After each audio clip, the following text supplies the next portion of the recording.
தமிழர்கள் ஒரு மாநிலத்தின் மக்கள் அல்ல, ஒரு நாட்டின் மக்களும் அல்ல, ஒரு கண்டத்தின் மக்கள்.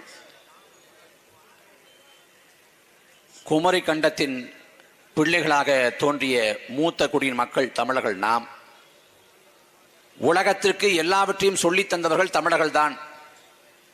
2000 ஆண்டுகளுக்கு முன்பாக வள்ளுவ பெரும்பாட்டான் பாடுகிறான், விழுப்புண் படாத நாளெல்லாம் வலிக்கணும் வைக்கும் தன் நாளை எடுத்து என்று.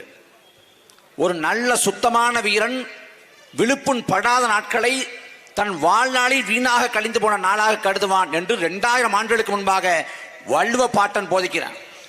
அந்த வீரத்துக்கு ஏற்றவாறு வாழ்ந்தார்கள் என்றால் வாழ்ந்தார்கள்.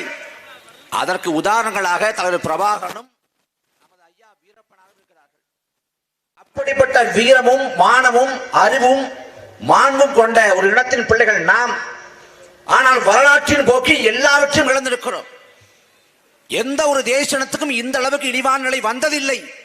சொந்த இன மக்களை கூட்டி வைத்து நாம் தமிழர், நாம் தமிழர், நாம் தாய்மொழி தமிழ், நாம் தாய்மொழி தமிழில் பேசுவதுதான் பெருமை என்று கூவி அழைக்க வேண்டிய நிலை எந்த இடத்துக்கும் வந்ததில்லை. தமிழர்கள் இன உணர்வோடு இருக்க வேண்டும் என்று அழைக்கிறோம்.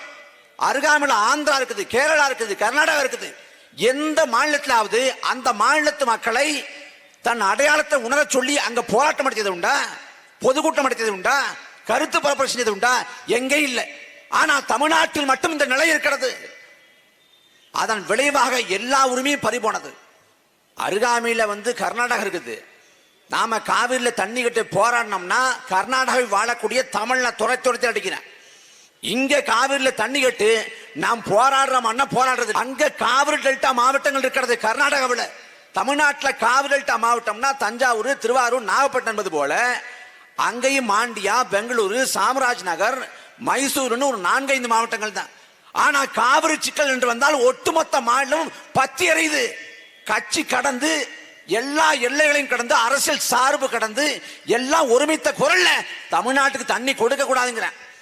அவன் அநீதி வைக்கிறான். ஆனா தண்ணியை கேட்க வேண்டிய நாம் ஒருமித்து தமிழ்நாடு முழுக்க போராடியது இல்லை. எந்த பிரச்சனைக்காக போராடுறோம்? இந்த மண் குடித்தோ, மக்கள் குடித்தோ, இந்த மொழி குடித்தோ, இனம் குடித்தோ எந்தவித பார்வையும் இல்லாத தொலைநோக்கு சிந்தனை இல்லாத ஒரு மூட கூட்டமா நம்மளை மாற்றி வச்சுட்டான். அரை நூற்றாண்டுகள திராவிட கட்சியின் ஆட்சி அதிகாரம் எல்லா உரிமையும் பறி போனது. காவிரி உரிமை 1000 ஆண்டுக்கு முன்பிருந்து நமக்கும் காவிரிக்கும் வரலாற்று தொடர்பு இருக்கிறது. அந்த வரலாற்று உயிர் தொடர்பு இந்த 50 ஆண்டுகள திராவிட கட்சியின் ஆட்சி காலத்துல அருந்து போய் நிற்கிறது. பெண்ணிக்கு வெள்ளைக்காக நமக்காக கட்டி கொடுத்த அணை முல்லை பெரியாற்று அணை.